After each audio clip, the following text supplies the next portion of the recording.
વિધાનસભા સત્રનો અંતિમ દિવસ છે અને આજે વિધાનસભા ગૃહમાં કેગનો અહેવાલ રજૂ કરવામાં આવશે। છેલ્લા દિવસે કેગનો અહેવાલ રજૂ કરવા મામલે કોંગ્રેસના નેતાઓએ પ્રતિક્રિયા આપી છે। કોંગ્રેસના નેતા શૈલેષ પરમારે સરકાર પર પ્રહાર કર્યા છે। ભાજપ સત્રમાં અંતિમ દિવસે જ કેગનો અહેવાલ રજૂ કરે છે। શૈલેષ પરમારનું આ કહેવું છે, છેલ્લા દિવસે રજૂ કરવાથી ભ્રષ્ટાચાર પર ચર્ચા થઈ શકતી નથી।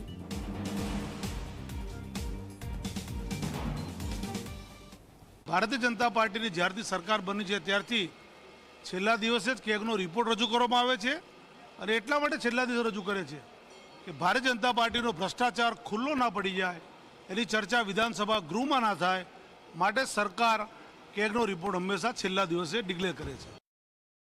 સરકારના વહીવટને છુપાવવા માટે ભ્રષ્ટાચાર, ગેરરીતિઓને જે મેળાપીપણું થઈ રહ્યું છે, જે ગ્રાન્ટોનો દુર્વ્યય થઈ રહ્યો છે કે ગ્રાન્ટોને ડાયવર્ટ કરવામાં આવી રહી છે, એ બધી જ બાબતો છુપાવવા માટે કેગનો અહેવાલ છેલ્લા દિવસે મુકાય છે।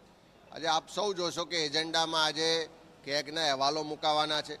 ગઈકાલે તકેદારી આયોગ છે ને બીજા અનેક આયોગો છે કે જેના અહેવાલો આવે તો સરકારની જે વહીવટી નિષ્ફળતાઓ છે, વહીવટી જે એમના ભ્રષ્ટાચારો ચાલે છે, એ બધું જ ઉજાગર થાય।